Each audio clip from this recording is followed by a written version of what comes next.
예수님께서 말씀하십니다. 눈은 눈으로 이는 이로 갚으라 하였다는 것을 너희가 들었으나 나는 너희에게 이르노니 악한 자를 대적하지 말라 오히려 그를 사랑하라고 말씀하십니다. 오늘 함께 봉독한 본문의 말씀은 내 이웃을 내 몸과 같이 사랑하라고는 말씀에 대한 설명입니다. 38절에 눈은 눈으로 이는 이로 갚아야 한다고 너희가 들어서 알고 있다. 이 말씀은 내가 당한 것만큼 그대로 갚아주어라. 그래서 누가 내 일을 부러뜨리면 똑같이 일을 부러뜨리고 누가 내 눈을 상하게 하면 똑같이 갚아줘라.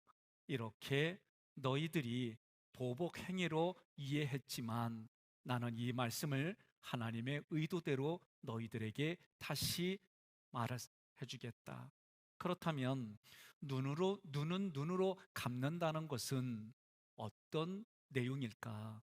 내 마음에서 일어나는 표현입니다. 다시 말하면 내가 마음의 눈으로 보는 것만큼 깨달아진다. 내가 하나님의 말씀을 율법으로 받아들이면 모든 것이 율법으로 보이고 내가 하나님의 말씀을 은혜로 받아들이면 은혜로 본다. 이것이 눈은 눈으로라는 의미입니다. 사람은 누구나가 자기 마음의 경험대로 내 안에 생각과 감정이 경험되어진 대로 보고 듣고 깨닫고 말합니다. 예를 들겠습니다. 이제 조금 있으면 뜨거운 여름이 오지요. 그러면 운전하는 분들이 아스팔트 위를 보게 되면 저 멀리에 물웅덩이가 보여요. 그런데 가까이 가면 물웅덩이가 없습니다. 우리는 이것을 신기루라고 말을 해요. 아스팔트 그 바닥에 뜨거운 열기가 아지랭이처럼 올라오다 보니 저 멀리에 있는 그 어떤 내가 보는 것들이 이렇게 아지랭이에 따라서 구부러져 보이고 심지어 아스팔트 저 멀리에는 물웅덩이가 있는 것처럼 보이는 신기루 현상이 있습니다. 이 아스팔트 위에서 올라오는 아지랭이 열에 의해서 건너편에 있는 전봇대가 구부러지게 보입니다. 그래서 가까이 가보면 전봇대는 그대로 서 있지요. 진리는 항상 그대로입니다. 진리이신 예수님은 회전하는 그림자도 없다 그랬습니다. 그런데 사람들의 눈이 내가 살아가는 삶의 경험을 근거로 그 경험이 항상 옳은 게 아닌데도 불구하고 그 경험한 것으로 진리를 보니까 왜곡되어져 있더라. 성경은 이것을 죄라고 말합니다. 히브리어는 하타, 왜곡되어져 있다. 헬라어로는 하마르티아, 관역에 맞춰지지 않는다는 거예요. 하나님이 원하시는 마음을 가진 사람은 진리가 바르게 보입니다. 그러나 그 마음에 진리신 예수 그리스도가 없으면 그 없는 것 때문에 세상을 보고 성경을 볼 때에 여러분 진리를 왜곡시킵니다. 잠언서 4장 25절 함께 봉독합니다. 너는 앞만 바라보고 시선을 다른 곳으로 돌리지 말라. 아멘. 앞만 바라본다는 것은 내가 육체의 눈으로 앞만 보는 것을 이야기하는 게 아니에요. 앞에 진리이신 앞에 하나님 그분만을 바라보라는 얘기입니다. 이는 이로 갚는다는 말씀의 뜻은 무엇일까? 제가 어느 권사님을 만났어요. 이 권사님은 풍채도 좋으시고 얼굴도 잘생겼어요. 마스크를 벗었는데 깜짝 놀랐습니다. 왜냐? 아니 입이 갑자기 제 표현으로 하면 미꾸라지 입처럼 쭈글쭈글 된 거예요. 깜짝 놀래가지고 아니 권사님 입이 왜 그래요? 그랬더니 이분은 목사님 와 그래요? 이러는 거예요. 발음도 시원찮어. 그래서 내가 아니 갑자기 입이 쭈글쭈글해졌어요. 마치 죄송한데 미꾸라지 입처럼 그렇게 쭈글쭈글 됐어요. 했더니 아우 목사님 틀니 안 꼈어 그러는 거예요. 틀니를 안 꼈더니 이분이 이가 없는 거예요. 그래서 위아래로 틀니를 안 꼈더니 잘생긴 얼굴이 갑자기 입이 쪼그라들었어. 어? 발음도 현찮어. 아, 치아가 이렇게 중요하구나. 그러니 우리가 이가 있다는 거는 이로 음식을 씹고, 그리고 말하는데 이 때문에 발음이 정확하게 나가는 거구나. 성경에서 말하는 이는 진리의 말씀을 먹고 진리를 말하는 것을 상징하는 거예요. 그래서 예수님께서 마태복음 22장 13절에 결혼잔치에 초대를 했어요. 다시 말하면 천국의 잔치에 초대를 했는데, 예수님의 옷, 그 결혼식에서 필요로 하는 옷을 입지 않고 자기 옷을 입고 왔어요. 그래서 그 사람을 바깥 어두운 데에 쫓아낸 거예요. 그때 뭐라고 그래요? 이를 갈며 슬피 울며 이를 간다는 거예요. 그럼 이를 간다는 얘기가 내가 너 가만 안 두겠어, 이런 의미가 아니에요. 이를 간다고 하는 거. 마태복음 25장 30절에서도 이를 갈리라. 그렇다면 이를 간다는 표현은 진리의 말씀인 양식이 없어서 이만 간다는 거예요.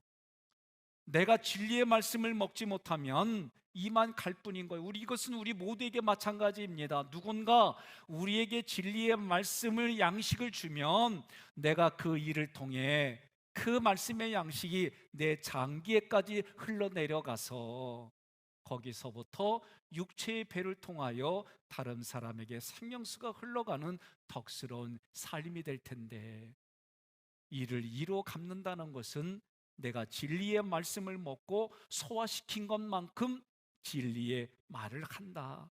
내가 말씀이 깨달아지고 그 깨달은 말씀이 내 마음 안에 간직되어지면 그것이 생명수가 되어져서 다른 사람에게, 다른 사람의 영혼을 살리는 말씀이 된다. 그러니 내가 진리의 말씀을 제대로 먹고 소화시키지 못한다면 나는 하나님의 말씀이 구부러진 말이요 삐뚤어진 말, 비진리의 말만 할 수밖에 없다. 그래서 잠언 4장 24절에 구부러진 말을 내 입에서 버리며 삐뚤어진 말을 내 입술에서 멀리하라고 말씀하셨습니다.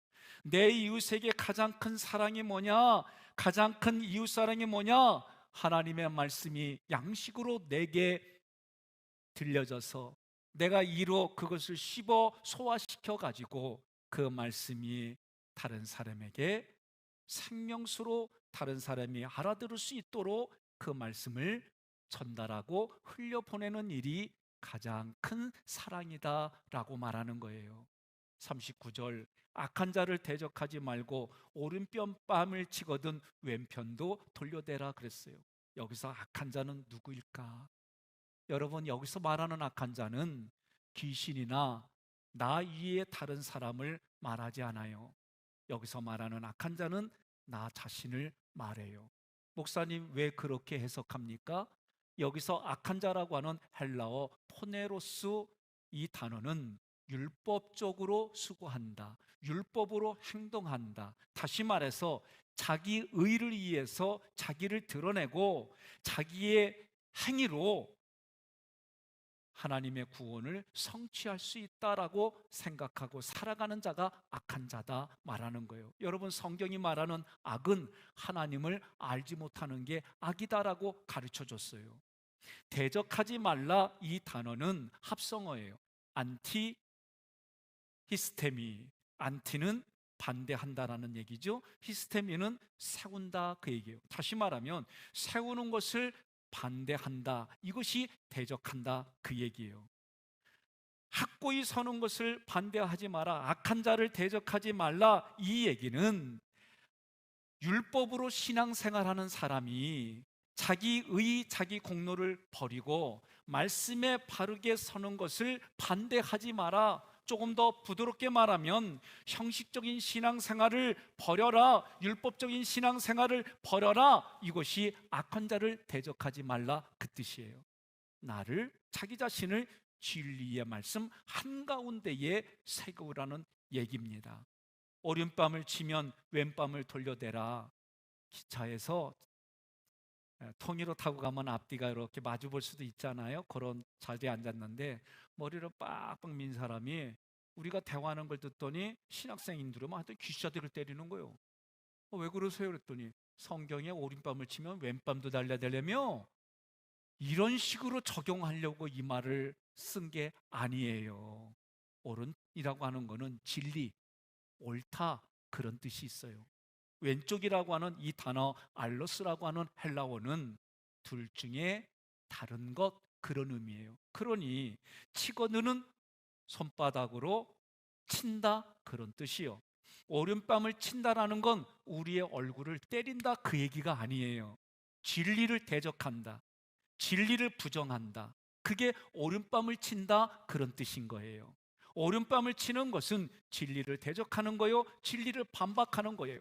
왼쪽 밤을 돌려대라 이 말은 진리를 반박하고 진리를 부정하는 그런 태도를 버려라, 다시 말해서 비진리를 버려라 그렇게 말하는 거예요. 여러분, 제가 질문하겠습니다. 누군가 나를 비난해요.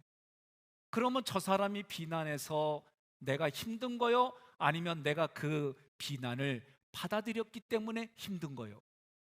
다시 질문할게요. 저 사람이 나를 욕해요. 그래서 내가 욕한 거를 받아들여서 힘든 거요? 욕한 거를 받아들여서 힘든 거요? 그렇죠. 저 사람이 욕한 거를 내가 욕으로 받아들이니까 힘든 거요. 다시 말하면 나 욕해요. 그래도 내가 그게 뭐 어쨌다고, 별꼴이네. 아니 지가 그러니까 그런가 보지. 이러면 상처로 아픔으로 안 받아줘요. 그런데 그거를 내가 네 말이 맞다, 네 말이 맞아, 네 말이 나를 욕하는 게 맞아 그렇게 받아들이면 내가 나를 아프게 하고 힘들게 하는 거예요. 염려와 두려움 때문에 뼈가 말라요. 왜? 심리학으로 보니까 일어나지도 않은 사건에 대해서 염려하고 두려워하니까 그것 때문에 자기를 힘들게 하는 거예요. 결국 자기의 생각과 감정, 자기의 불편한 생각과 자기의 불편한 감정, 자기의 악한 생각과 자기의 악한 감정이 자기를 힘들게 하는 거다. 그러니 누가 누구를 힘들게 하는 거예요? 내가 나를 힘들게 하는 거예요.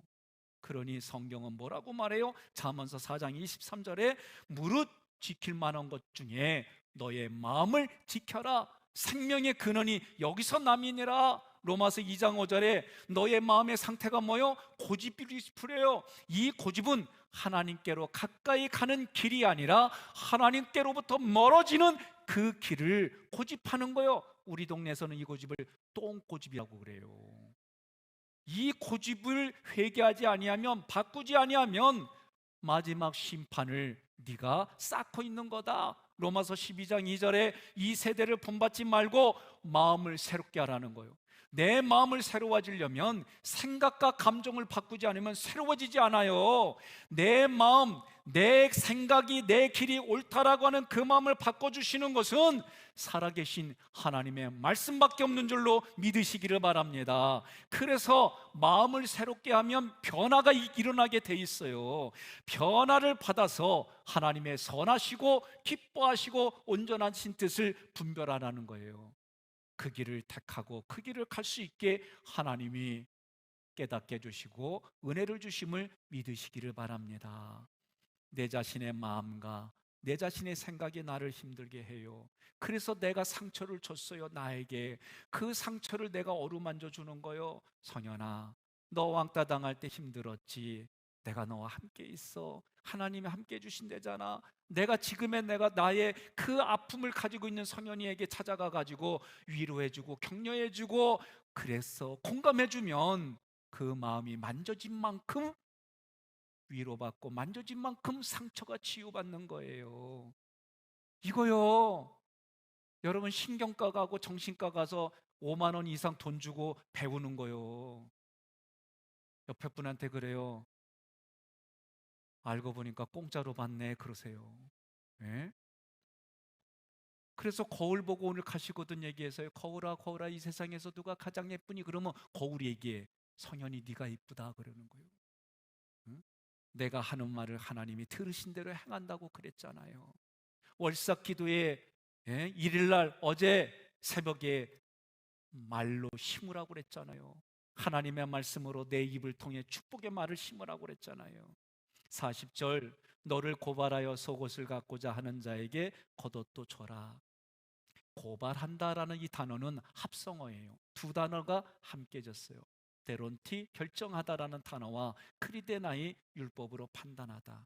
율법으로 판단해서 결정한다는 뜻이 고발한다 뜻이에요. 그러니 이 얘기는 뭐요? 속옷은 우리가 입는 속옷, 우리가 입는 겉옷. 그런데 이거는 어떤 의미를 뒀냐면 속옷은 율법, 겉옷은 하나님의 은혜, 하나님의 의도, 이런 뜻으로 해석하는 거예요.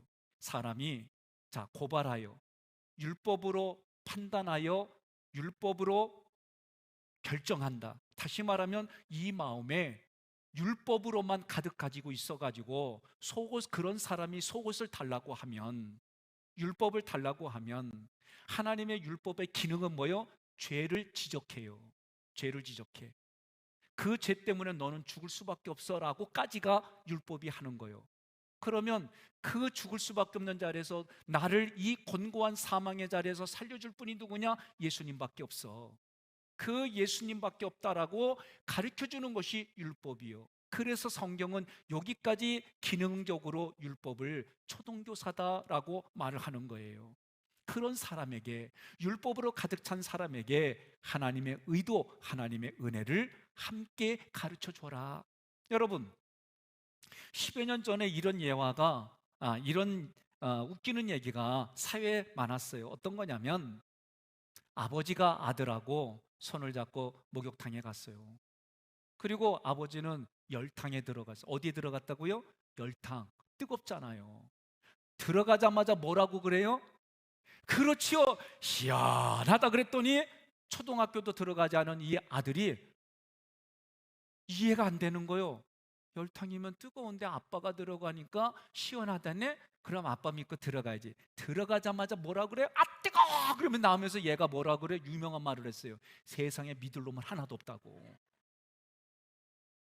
지금 이게 시원하다는 게 뜨거워서 내가 몸이 편해지고 활동도 좋아진다. 연세 드신 분은 이걸 다 공감해요.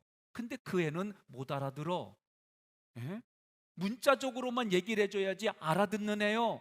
그래서 아버지가 이게 뜨거운 물인데 아빠 몸은 너보다도 이렇게 노쇠가 됐어. 노쇠가 되다 보니까 신경세포로부터 모세혈관으로부터 알아듣지 못하는 것을 자세하게 과학적으로 논리적으로 얘기를 하면 못 알아들으니까 편안하게, 늙은 몸은 뜨거운 몸에 들어가면 이게 너처럼 뜨겁게 느껴지는 게 아니라 몸이 개운해지고 이런 거를 시원하다고 그러는 거예요. 이렇게 설명해 주면 얘가 세상에 믿을 놈은 하나도 없다는 표현을 안 해. 아, 우리 아빠는 정말 아는 것도 많어, 박식해. 그러면서 더 존경하는 거예요. 예를 든다면 오늘 말씀이 하나님의 말씀을 문자적으로 줬더니 내 경험이 어린애와 같아가지고 그 하나님의 말씀이 성령의 검이니까 이거를 아무데나 사람들 마음에 휘둘르니까 그 마음에 판단하고 정죄해서 상처를 주는 일들만 우리가 하는 거예요. 여러분, 하나님의 말씀이 무엇인지 내가 이 안에서 삶으로 깨달아지면 그것을 통해 그 사람에게 이럴 때 저럴 때 하나님의 말씀은 이렇게 움직이시고 이렇게 우리를 이끌어 가셔, 이걸 역사한다라고 표현을 해 자세하게 가르쳐주면 신앙생활이 이렇구나, 신앙생활하는데 기쁘구나, 예수 믿었어요, 구원받았어요, 구원받은 사람 천국 가요. 그리고 밖에 나가면 자기 멋대로 살고 자기 멋대로 죄짓고 그러다가 또 와. 그 신앙이 어린애 신앙의 수준이다. 여러분, 7살 미만의 어린애들을 들에다가 밖으로 놓으면은 아주 하얀 옷을 입고 가면은 옷 더러워질까봐 나는 앉는 것도 조심할 거야, 물도 튀기면 안 돼, 이런 애들이 있으면 손 들어봐요. 없어요. 어떤 옷을 입었는지 상관 안 하고 그냥 물에다가 똥물에다 상관 안 하고 가서 실컷 놀고 나 재밌게 놀았어요 하고 집에 온다고. 그러면 그 아이를 보고 엄마의 인격에 따라, 그 엄마의 인격이 패는 인격이면 내가 너를 이러려고 산 줄 알아면 두들겨 패는 인격이 있는가 하면, 아들아, 네가 지금 지저분한 걸 보니까 엄마가 마음이 불편하다야, 힘들다야. 그래도 너는 그럴 수밖에 없으니까 가서 닦자. 너 혼자 못 닦으니까 머리도 감겨주고 애도 다 닦아주고, 그리고 다음부터는 이렇게 놀지 마. 그러면 엄마가 이런 수고를 하잖아. 알았지? 우리 아들 착해. 그러면서 딱 해주는 인격이 있는가 하면, 그러면 그렇게 인격을 해줬다고 애가 우리 엄마가 인격이 훌륭해. 그래서 내일부터 내가 이렇게 살아야지. 결단하면 뭐해? 꼬가서 또 노는 걸. 그게 어린애의 특징인 거예요. 그러니 어른은 어떻게 참아주는 거예요? 참아주는 거. 하나님의 말씀으로 그것을 하니까 이 아이의 미래를 생각하고 인격을 가지고 그에게 대해주는 거예요. 어린애의 인격은 엄마의 인격을 보고 자라는 거지요. 오늘 우리 예수 처음 믿은 사람들은, 어렵고 힘든 가운데 예수 믿는 사람들은 하나님이 주신 말씀을 가지고 이 어려운 상황에서도 이기게 해주시는 하나님, 피하게도 해주시는 하나님, 하나님 성령이 지혜를 주셔서 깨닫게 해주시는 그 성령님과 교통교제하면서 우리의 신앙을 통해 다른 사람에게 인격으로 보여주는 일들이 성화라고 말하는 신앙 용어예요. 다시 말하면 어른의 신앙으로 성숙하고 성장해서 다른 사람에게 그렇게 보여주더라. 누가 그래요? 옆에 분한테 그래요. 내가 그래. 아, 왜 고개를 숙여요? 옆에 분한테 이런데 뻔뻔하게 내가 그래. 에이, 네가 그래도 괜찮아. 그때보다는 어른이 더 나아. 그렇게 얘기하면 우리는 신앙생활하는 거예요. 여러분, 너를 고발하여, 이 얘기는 율법으로 가득 찬 자가 속옷을 구하면, 율법을 구하면 너는 겉옷만 주지 마라, 아니 속옷만 주지 마라. 겉옷, 하나님의 은혜, 하나님의 의도와 함께 주어라.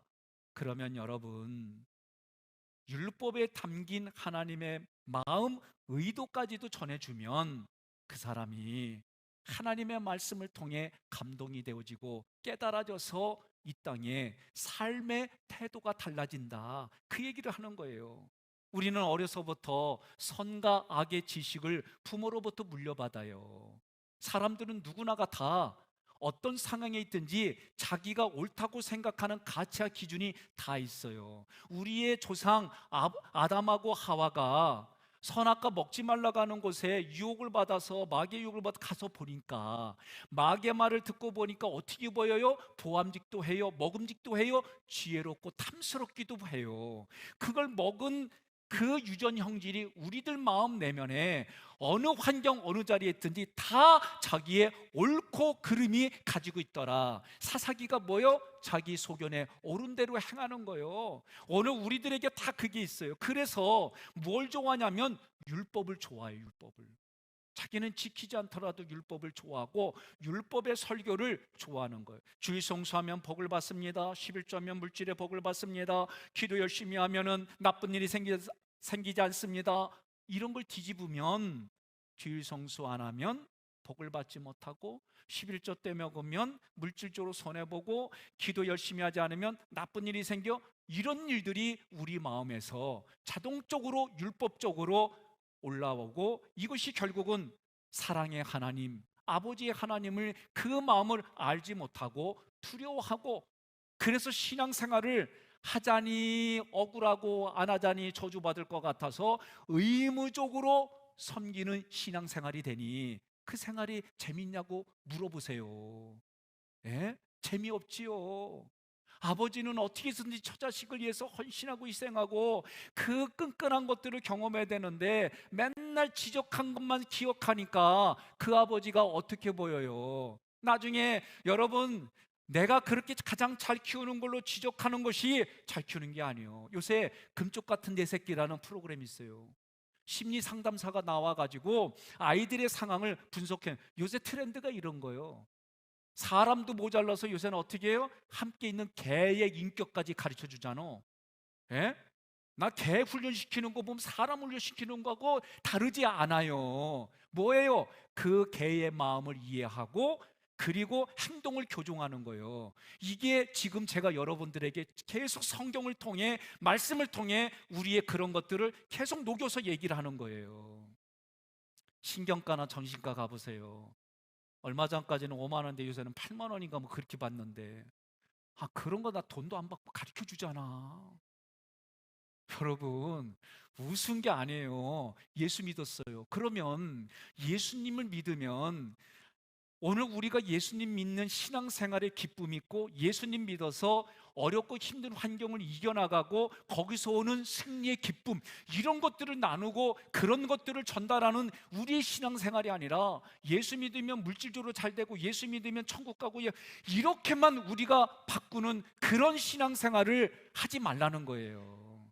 예수님 믿으면 내 내면으로부터 하나님이 주시는 그 사랑, 하나님이 주시는 그 사랑을 깨달아지니까 어떻게 해요? 나도 하나님을 사랑하겠어요, 그러잖아요. 저 사람이 나를 사랑하는 것에 감동이 돼가지고 나도 당신을 사랑하겠어요. 그것이 연애하는 거고, 그것이 결혼의 생활이고, 그것이 부모와 자녀의 그런 삶으로 하나님과 나의 관계가 그래, 이렇게 가르쳐 주는 거예요.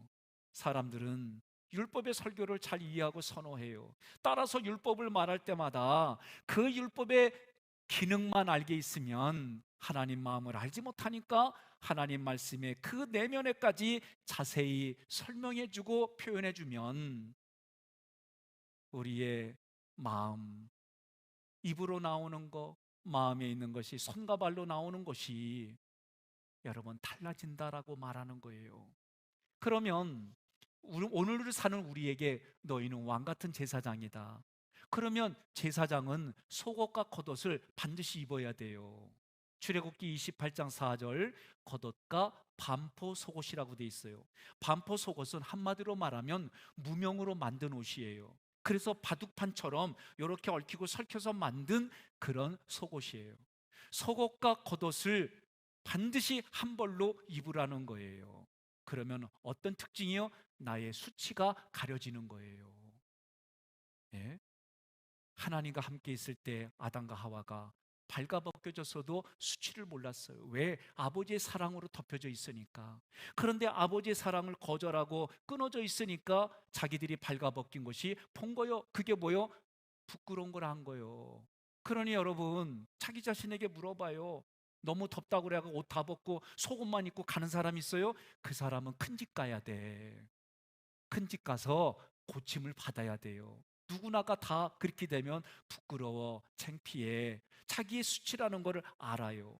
그러니 우리의 수치가 뭐요? 죄 때문에 우리가 수치를 가지고 있는데, 하나님의 말씀을 통해, 속옷의 말씀을 통해 수치를 가려주고 그 수치를 더 완벽하게 이루신 분이 예수님이에요. 그래서 그 예수님이 오셔서 하나님의 말씀을 전한 삶이 옷의 이야기로 마태, 마가, 누가, 요한복음에서 예수님의 옷 이야기가 나오고, 그 이후에 그리스도의 의의 옷을 입어라, 하나님의 형상과 모양의 옷을 입어라, 성경이 그렇게 표현하는 거예요. 속옷과 겉옷은 둘 다 부끄러움을 가려주지만 반드시 속옷은 겉옷으로 덧입혀져야 된다. 그래 우리 수치가 완전히 가려진다, 그 얘기요. 다른 말로 말하면 하나님의 말씀대로 예수님이 오셔서 십자가에서 다 이루셨다, 완전하게 행하셨다, 그게 겉옷과 속옷으로 표현하는 거예요. 신약 성경은 이 속옷과 겉옷을 어떻게 말씀하냐? 마태복음 10장 10절, 여기서 두 벌 옷, 여러분 제가 원어를 찾아보니까 속옷이 속옷, 원어로 찾아보니까 마가복음 6장 9절에서도 신만 신고 두 벌 옷도 입지 말라고 할 때도 여기도 속옷이에요. 누가복음 3장 11절에도 속옷이 두 벌 있는 자는 옷 없는 자에게, 속옷이 없는 자에게 율법을 준과 동시에 어떻게 겉옷과 함께 줘야 이 말씀의 의미를 깨닫는다, 그 얘기요. 그러면 에베소서에 보면 하나님의 전신갑주를 입어라, 구원의 투구, 의의 흉배, 호심경, 진리의 허리띠, 평안의 복음의 신발, 이게 결국은 다 뭐예요? 이것도 전신갑주도 한마디로 말하면 하나님의 말씀으로 덧입어라, 그 얘기지요. 그러면 요한복음 1장 1절부터 보겠습니다. 태초에 말씀이 계시니라, 이 말씀이 하나님과 함께 계셨고 이 말씀이 하나님이니라. 4절에 그 말씀 안에 뭐가 있어요? 생명이 있어요. 이 생명이 사람들에게는 뭐예요? 빛이에요. 왜? 우리가 어둠에 있으니까. 빛이신데 그 빛이 9절에 보니까 각 사람에게 비추어서 어둠이 즉시 물러가는 거예요. 그러니 예수님을 믿으면 우리 삶의 변화가 와요. 그런데 많은 사람들이 생각과 감정, 잘못된 죄악을 거절하지 못하고, 왜 거절하지 못하냐? 우리의 육체는 죄보다 약해요. 그러니 죄를 이기신 예수님을 붙들어야만 죄를 이기는 힘을 주시는데, 이 원리를 알지 못하니까 매일의 삶에 조금만 불편하고 깨지면 어린애로 돌아가는 거예요. 마치 이스라엘 백성이 조금만 불편하면 애굽으로 돌아갈 거야, 애굽으로 갈 거야, 애굽에 가면 부추도 주고 고기도 주고 이러는데, 이렇게 신앙생활을 하더라는 거지요. 오늘 우리의 신앙생활은 그런 신앙생활이 아니라 예수를 믿고 예수의 하나님의 말씀의 능력을 힘입어서 살아가면 여호와니시 승리의 깃발을 꽂는 은혜가 하나님이 반드시 주신다 말씀하는 거예요. 그러니 그 빛을 12절에 영접하는 자, 받아들인 자에게는 하나님의 자녀가 되는 권세를 줬다. 그전에는 누구의 자녀요? 마귀의 자녀요. 그런데 어둠의 영 밑에 있던 종이었는데 종의 신분에서 하나님의 자녀로 바꿔주셨다. 14절에 그 말씀이 육신으로 오신 분이 누구냐? 우리 가운데 거하신 분이 누구냐? 예수님이시고, 그 예수님이 하나님의 약속대로 내가 너희와 항상 함께하리라는 말씀을 지키려고 우리에게 또 다른 보혜사 성령으로 오셨는데, 그 예수님 성령님을 보니까 영광이고 은혜이고 진리더라. 결국 옷에 대한 말씀. 그래서 이 옷이 우리가 눈에 보이는 이런 옷들이 아니라 하나님의 성품, 하나님의 형상, 하나님의 모양으로 또 다른 이름이 옷으로 표현되었다. 그래서 요한계시록 3장 4절에 그 복음의 옷, 그리스도의 옷을 더럽히지 아니한 자 몇 명이 있는데, 그 그리스도 의의 옷이 뭐예요? 흰 옷이에요, 흰 옷. 우리가 무슨 민족이요? 백의 민족. 왜? 흰 옷 입는다고. 아니, 흰 옷을 좋아해서 한 게 아니요. 우리의 주변에 널리 깔려 있는 게 그렇게 만들어내는 작품이 흰 것이지. 그러니까 이것은 상징을 두고 얘기를 하는 거예요. 그 흰 옷, 다시 말해서 원문은 요한계시록 3장 4절의 흰 옷은 빛나는 뜻이에요. 빛나는. 예? 그러니 우리가 하나님과 나의 관계로 이 말씀을 풀어가고, 그 풀어진 거를 내 이웃과의 관계로 풀어가는 거예요. 억지로 오리를 가게 하면 십리를 가라. 십리라고 하는 것에 저의 기억은 뭐가 있냐면, 나보기가 역겨워 가실 때는 말없이 보내드리오다. 가실 때는 그 꽃들을 지려밟고 가시옵소서. 나를 버리고 간 님은 십리도 못 가서 발병 난다네. 나 이런 거밖에 몰라요. 그런데요, 우리 친구가 뭐라 그랬는 줄 알아요? 내가 싫어서 가는 님은 깨진 유리병 지려밟고 가시옵소서. 가는 걸음 십리도 못 가서 발병 나시옵소서. 초등학교 때 이렇게 해가지고 걔가 스타가 됐어. 그 스타가 지금은 저쪽 충청도 풍세 쪽에서 중학교 교감 선생님을 해요. 어찌됐든 억지로 간다라고 하는 것은 무슨 뜻이냐면, 억지로 가고 억지로 행한다는 것은 그 모습이 종의 모습이다. 예? 종은 기쁨으로 즐거움으로 하는 게 아니에요. 예수님께서 유대인들에게 뭐라고 그랬어요? 너희는 죄의 종이다. 너희는 죄의 종이다. 다시 말하면 너희는 율법의 종이다. 예? 거기서 종노릇 한다는 거예요. 그런데 여러분과 저는 뭐요? 그리스도 안에서 왕노릇 하는 사람들이에요. 그러니까 종노릇 하지 말라는 거예요. 죄의 종은요, 우리가 신앙생활하면서 죄의 종에 있는 사람들이 특징이 있어요. 체면 때문에 신앙생활해. 예?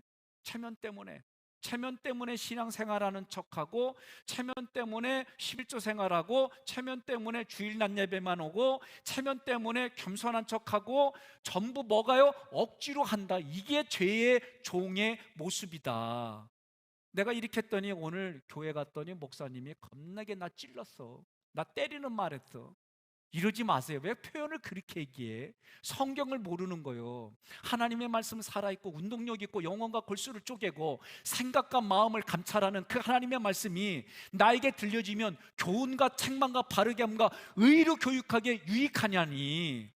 그래서 제가 우리 교회 와가지고 성경을 1장부터 이렇게 차례도 하는 이유는 뭐냐? 나 때렸다고 하는 사람이 있을까봐 그 사람을 배려해가지고 1장부터 이렇게 하는 거요. 그러니까 여러분, 표현을 하더라도 나 때렸어, 자기가 때려놓고 뭘 나보고 때렸다고 그래. 예? 아까 앞에서 얘기했잖아요. 이거를 때린 걸로 받아들이니까 내가 나를 때려놓고 남이 때렸다고 그러잖아. 이게 심리, 우리 마음의 현 주소 모습이에요. 그러면 억지로 하는 신앙생활에서 자유하게 신앙생활하는 방법이 없을까? 성경은 뭐라고 그래요? 진리가 너희를 자유하게 할지라. 그러면 진리가 오시면 너희를 자유하게 한다는 얘기는 무슨 의미냐면, 지금 예수님은 유대인들에게 너희들은 종로로 탄다. 어디에? 죄의 종로로 탄다. 그런데 진리신 예수님이 오셔서 진리의 종로로 타는 게 아니라 자유롭게 해주겠다. 히브리어로는 벤 호루예요. 다시 말하면 귀족의 아들이 되게 해주겠다, 그 얘기요. 그게 요한복음 1장 조금 아까 읽었던 것처럼 그 예수님을, 진리를 나의 구주, 주인으로 받아들이면 하나님의 자녀가 된 벤호로, 귀족의 자녀, 하나님의 자녀가 되는 권세로 만들어 주시겠다. 그러니 여러분과 제가 이 땅을 살아갈 때에 억지로 신앙생활하지 말고 진리신 예수님을 정말 내가 사랑하고, 어떻게 사랑해요? 너희는 마음과 뜻과 힘을 다하여 주 너의 하나님을 사랑하라. 이렇게 사랑하면 그게 인격으로 서로 교통하고 교제하는 거예요. 그래서 성령은 교제하는 영이기 때문에 우리가 서로에게 교제하게 해주시는 거예요. 그러니 여러분, 부부간에 나 사랑해야 돼, 나 사랑해요, 얼마만큼? 하늘 땅만큼. 나 그럼 그렇게 사랑하면 저 달 좀 따다 주세요. 그러면 알았어. 잠자리 채 갖고 막 닦는 척하면 아우 좋아라 좋아라. 이게 삶이요. 그렇게 했더니, 이렇게 가르쳐 줬더니, 아니 나 사랑해 했더니 뭘로? 말해야 되는지 아냐? 여보 저거 좀 따다 줘. 미쳤냐? 저걸 어떻게 따가냐? 이게 율법이요, 이게 율법. 그런데 그 한 말을 들을 때 우리가 알지. 그런데도 뭐라 그래요? 에? 그런 체면 다 내려놓고 나 사랑하냐고. 여보 나 당신 사랑, 얼마만큼 사랑하냐고. 내가 다 가슴을 열어줄게. 그러면서 우통을 벗어주면서 안 보여? 안 보여? 막 이러면서. 이게 다른 사람 눈에는 저게 뭐 하는 짓이요? 라고 보이지만 둘 사이에는 얼마나 크게 애들 소꿉장난하는 거 보면 이뻐요, 미워요? 이쁘지. 밉다고 하는 거는 그 사람 잘못된 거예요. 애들이 소꿉장난하는 거 부모가 보면 얼마나 이뻐. 결혼도 안 했는데 넌 아빠애, 난 엄마가 하고. 그리고 꼬마애가 애 낳대. 그리고 인형 가지고 여보 우리 애 좀 안아주세요. 그럼 인형 가지고 막 안아주고 흉내내. 부모가 그거 보면 희죽희죽 웃으면서 재밌게 놀아라 그러지. 이것들이 뭐 하는, 그 사람은요 인생을 모르는겨. 할아버지 할머니가 돼서 뭐해요?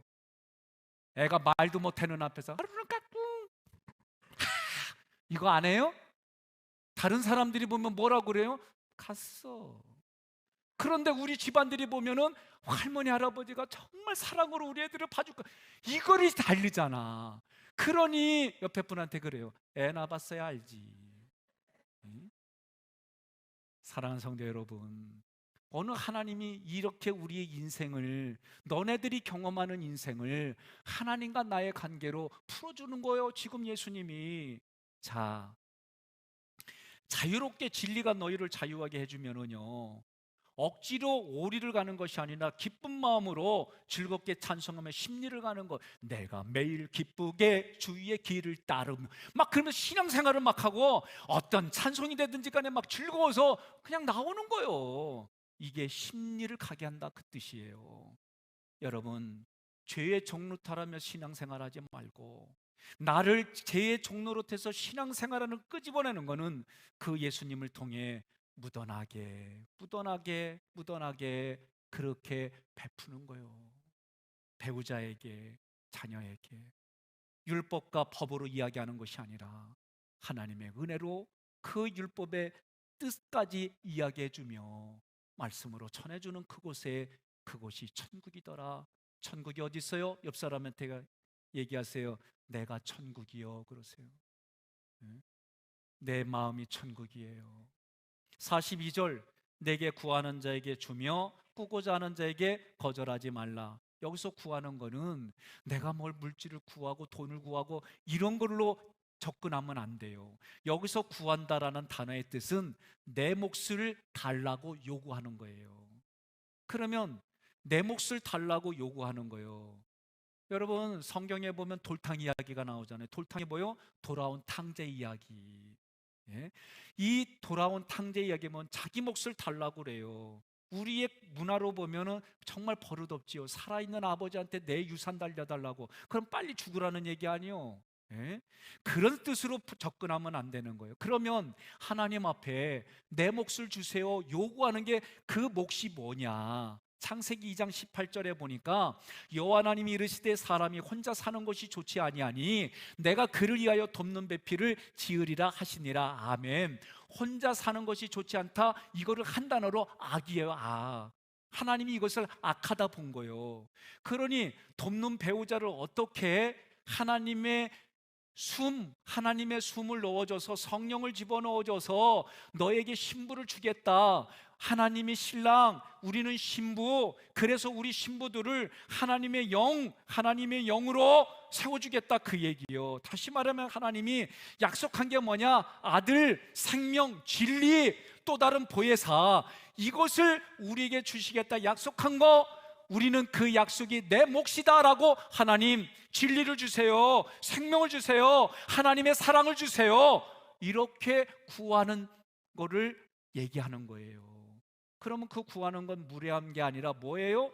하나님의 약속을 믿는 믿음의 모습인 거예요. 우리 사람은 하나님의 영이 없으면 죽는 거예요. 하나님의 영, 예수가 아까 성경을 보니까 뭐라 하죠? 생명이라고 그랬어요. 그 생명이 없으면 우리는 죽을 수밖에 없는 거예요. 그러나 두 번째 죽음, 우리의 영혼이 죽는 죽음에서 하나님이 건져주시겠다. 그러니 그것을 달라고 하는 자, 그것을 꾸고자 하는 자를 거절하지 말라. 거절하지 마, 이 단어도 합성어예요. 아포스트레포, 이거는 아포, 분리한다. 그리고 스트레포는 반대로 바꾼다, 분리해서 반대로 바꾼다, 그런 뜻이에요. 그러니 하나님의 진리를 달라고 꾸고자 하는 자에게 거절하지 말라, 이 얘기는 진리의 말씀을 달라고 하면 그 말씀과 은혜가 같이 있는데, 이 율법과 은혜가 같이 있는데 율법을 떼어내서 율법으로만 주지 말라, 그 얘기를 하는 거예요.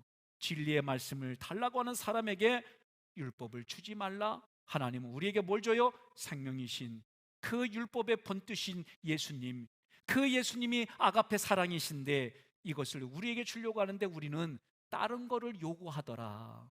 다른 걸 요구하더라. 여러분, 사귈 때 또는 결혼한 분, 내가 좋아서 찾아온 사람과 내 주변이 좋아서 찾아온 사람에 대한 반응이 다르지요. 나를 좋아서 사랑한 줄 알고 결혼했더니 내가 아니라 내가 가지고 있는 그 다른 것 때문에 왔다 그러면 누구든지 간에 마음은 아프지요. 그래서 하나님이 뭐라고 그래요? 너 앞에 엘로힘이신 하나님 앞에 또 다른 엘로힘을 두지 말라 그러셨어요. 오늘 여러분, 성경은 간단합니다. 하나님이 우리에게 예수 그리스도를 넘겨주시겠다는 거예요. 그것이 너희가 달라고 요구하는 너희의 몫이다. 그러니 하나님, 나에게 예수님 주세요. 오늘날로 말하면 성령님, 내 안에 계신 성령님 충만하게 가득 차서 내가 성령님의 지혜로 이 땅 살게 해주세요. 그렇게 당당히 요구하라는 거예요. 내가 누군가에게 예수님을 증거하고 내가 누군가에게 예수님을 말하는 것이, 여러분, 긍지를 가지고 내가 예수 믿는다고 하는 것에 그 긍지가 하나님이 주신 긍지가 되어져서 다른 사람에게 내가 하나님의 자녀, 기족의 자녀로서 퀄리티 있게 다른 사람에게 전하라는 거예요. 그것이 내 이웃을 사랑하는 거다. 옆에 분에 그럽시다. 속에 깊이 깨달아져서 아멘할 시간도 없으시군요. 마태복음 5장 38절로 42절은 이웃을 내 몸과 같이 사랑하는 내용인데, 내 몸과 같이 이웃을 사랑하는 방법은 하나님의 율법 말씀인 율법을 내가 은혜로 받아들여서 내가 그것을 충분히 소화해 가지고 다른 사람에게 하나님의 말씀은 이런 의도예요. 인생이 힘들고 어려운 곳에 이 말씀이 우리의 삶의 이정표고, 이 말씀이 희망이 되고, 이 말씀이 우리에게 소망이 되는 거예요. 그렇게 여러분들이 풀어주는 그곳이 천국이고, 그곳이 하나님의 나라가 확장되는 거다.